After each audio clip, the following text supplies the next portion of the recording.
Hello, and welcome to our new interview. Today we have a group of students from Technological University of Eindhoven that are currently working on a project for sustainable innovation. So I'm going to ask them to present themselves, and let's see. Yeah, hi. We're students from Eindhoven. We're doing an ecological project this year. I'm a second-year student from architecture, and my name is Natalia. My name is Agata, and I'm a first year at Sustainable Innovation. And we have started doing this project about a few weeks ago. We can start talking about it more if you want to ask us anything else, Sebi, before. No, that's all about the presentation. And Rarish, now we'll start to ask you something more detailed about your project. Okay. Yeah, so first of all, I would like to ask you if you can tell us about the whole idea behind this project. Well, the main idea is to share some concepts and some tips with young people on how to live sustainable, like in daily activities, because we don't know many things, and young people are interested in being sustainable, and most of young people understand how important it is, but there are some very basic tips we all know, like switch on the light, or don't leave some devices working, but these are like the very obvious things, and there are way more ways to stay sustainable and to help the environment in everyday life. So we want to share it with those people. Yeah, that's really nice, and I believe that one of the most interesting parts of this whole project is that you have an Instagram page to do this. So I want to know more about this idea with the Instagram, because as far as know, I believe that on Instagram you can have a really high reach among the young people. So I want to know why did you choose this, and what's behind it. Yeah, that was the main reason why we chose to open an Instagram account to give out these tips. The project that we had to do, its topic was to decrease our ecological footprint. So basically how much a person pollutes, considering the way they travel, where do they live, what do they eat every day. And we wanted to do something that could reach as many people as possible, because that was our main goal. So we thought that because Instagram is widely used, especially among youngsters and students, it's the best way to impart knowledge with them about being more sustainable. Also, another thing is that a lot of people have shared their opinions in the comments of our posts, and we're even able to give out more information about the topics that we were tackling, or even asking about it, or asking for another tips through the comments. And it's becoming, we're trying to make it a bigger community to connect students from different cities, different nationalities, even adults. So more people can find out about being more sustainable fastly and easily. Yeah, that's right. So from what we spoke before this interview, you told me that this whole project is based on the ecological footprint of every person. Yes. So I want to know more about this, and about like some examples of tips for this particular ecological footprint of every person. So yeah, let's talk about this. Yeah, so ecological footprint, if someone is not does not know the whole concept, is a way to calculate how much pollution you produce. You have like online calculators. If you want to check your ecological footprint. You can Google it and check it easily. Usually, for us living in like Europe and in this society, it usually turns out that with our lifestyle, we would need like 3 or 4 Earths to continue living this way and for the resources to be enough. So yeah, this is the calculator, and now maybe Agata can say something about the tips. Well, yeah, so the main point is like when you use the calculator, it asks you exactly the way you travel, what means of transport you use, what type of food you eat, and basically your whole lifestyle. And based on that, we try to come up with tips to make our traveling more sustainable, to pollute less by eating more healthy food. Like a good tips would be to try to eat vegetarian for a few weeks, as by eating meat, you actually cause quite a lot of pollution. And a lot of people would be surprised by how much pollution is caused just by having, for example, a cheese and ham sandwich every day. It's absolutely insane. Also, a thing that is really easily for us to do in the Netherlands is to travel mostly by bike due to the very good infrastructure. But in other countries, it can also be advised to use more means of transport that run of electricity and pollute less, or even go on foot or bicycle where it's possible, even though it's not the same situation as the Netherlands everywhere. And yeah, a lot of more of this info can be found on our Instagram account, like what Natalia said at the beginning, to not leave your devices on standby, to be careful with the products that you choose to recycle, especially with the multitude of labels that they have on them. I mean, we can talk for a long time about this, honestly. Yeah, you're right. Now, if you can tell us, how many teams did participate in this whole project? Sorry, could you repeat? How many teams did participate in this project? Oh, how many teams? I actually am not sure, but something about 30 maybe. Am I correct?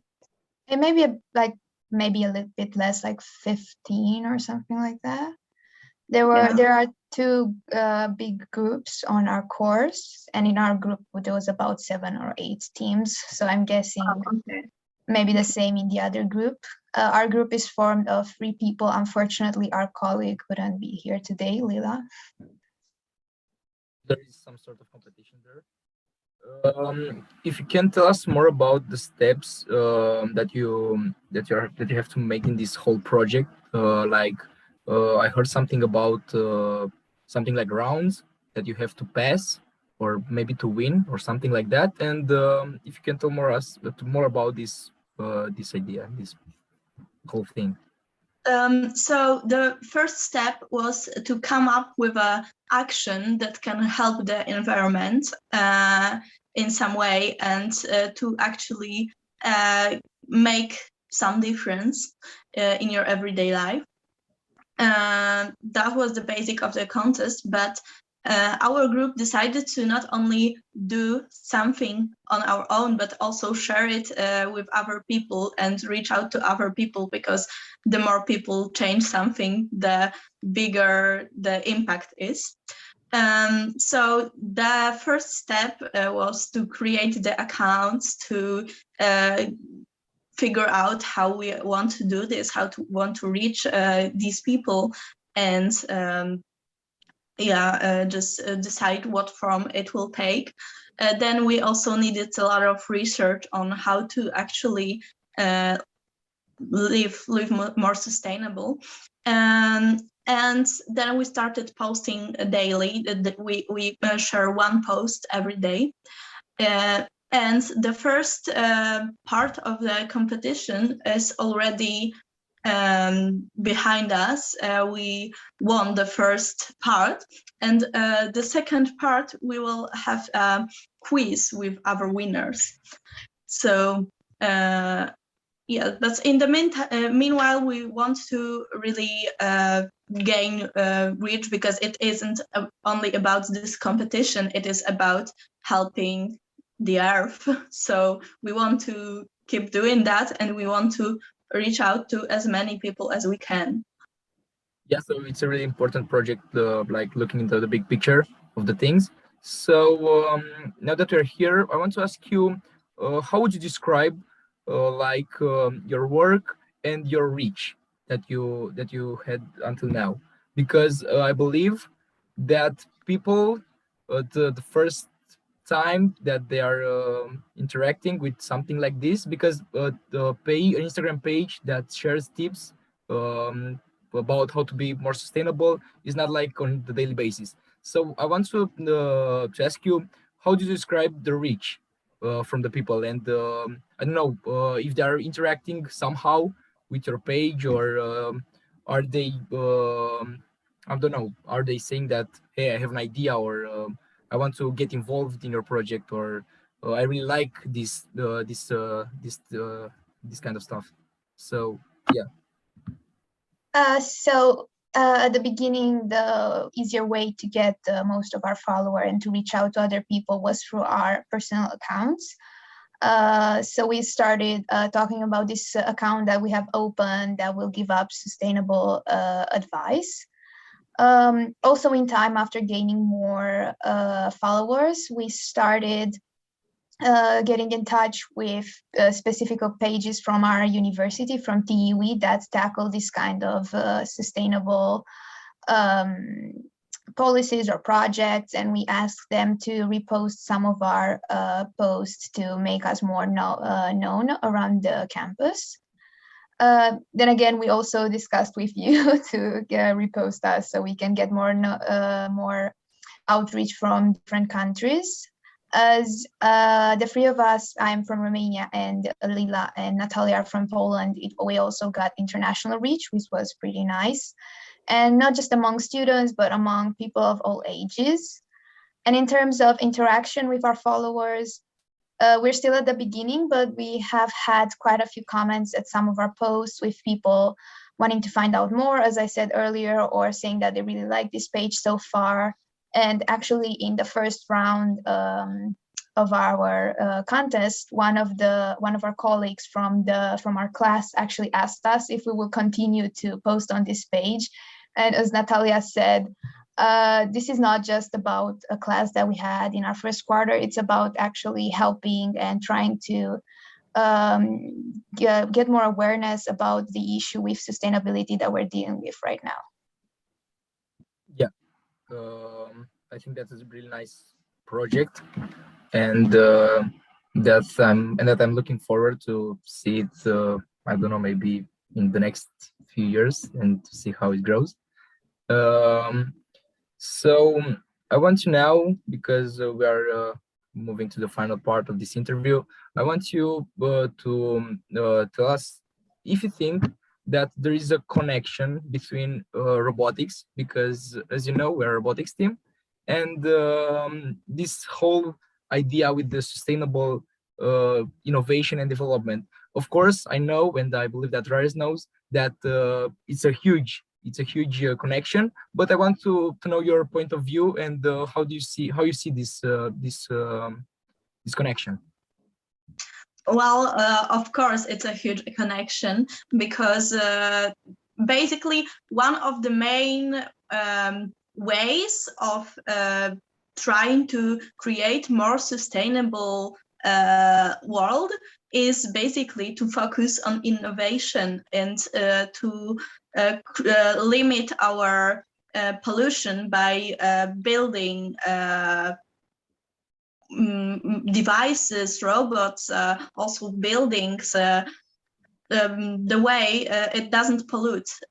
So I think it is important to take sustainability into account in all kind of areas that include, that are about innovation and about creating any kind of devices. because basically devices are what pollute the most, buildings and devices. So of course the connection is huge. As I said, I'm an architecture student and I'm trying to include the sustainable aspects in all the designs I'm making and my studies. It is very important to focus on that part, because this is what the future of the world depends on. But I can't really help when it comes to devices, to innovation with robots and with robotics. So I think this is all in your hands, guys, and I'm really happy that I'm here with you discussing it in this interview. I also want to really encourage you to pay attention to sustainable aspects while designing and building. Yeah, thank you, and we are going to consider them. So Agatha, I want to know your point of view, because you are part of this team, and I want to know how do you see this whole thing with the connection?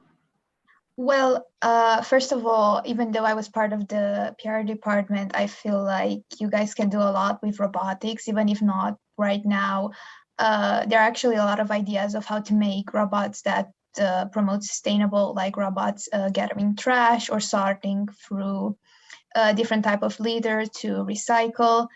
It's also like the basis of using maybe renewable energy while constructing your robots, or reuse materials and not always buy brand new ones. I mean, there's a lot you can do with this kind of activity in order to be more sustainable and help the earth, actually. And as you said, because I was part of the project, I'm aware that you have the PR department, which deals with organizing events by promoting robotics to the community.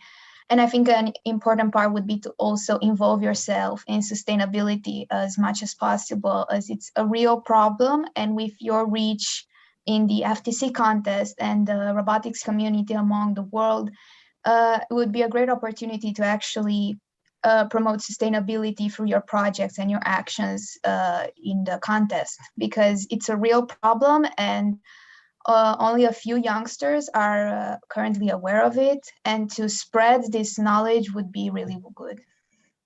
Yeah, I totally agree with you and with your point of view. So I want to congratulate you for your project, and I want to see how far this whole project goes, and I believe that you are going to at least try to win this whole contest, because it's a really Thank you. nice project, and it has a lot of potential. So if you have any tips for our audience, and yeah, if you have any tips. We have many tips.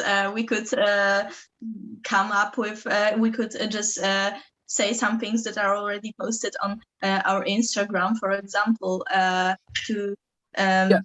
buy second-hand stuff, or try to borrow stuff you don't have to buy, like books or clothes or tools. There is a lot possibilities, but it would take ages to describe everything you can do, because the audience, everyone can do a lot. So my tip is do some research on it, for example, by following our Instagram. But if you prefer other ways, I just want everyone to actually look what they can do, because these are really easy methods of handling the of just making our footprint smaller. So I encourage that. Yeah. Yeah. Also, like to summarize, it would be the thing that it's the most important about our account is that we try to notice our daily activities and what we usually do during a normal week, and we try to find things that we think maybe are not that sustainable and go from there. So a basic analysis of your daily actions could lead you to understand what types of things you're doing are not sustainable, and just do some research on that, like try to find out how much pollution you make by using too much water or using too much power or energy or stuff like that, and go from there, and you can find out so much about it. Thank you so much for being part of this interview. And I believe that it was really, really interesting, and that our audience had something to learn from it. And that was it for today. Thank you for watching, and make sure that you follow their Instagram page and you subscribe to our YouTube channel. Thank you, and see Thank you you, next time. everyone. Thank you for Thanks having a us. lot for the And Yeah, interview, and that thank you was for that was. watching.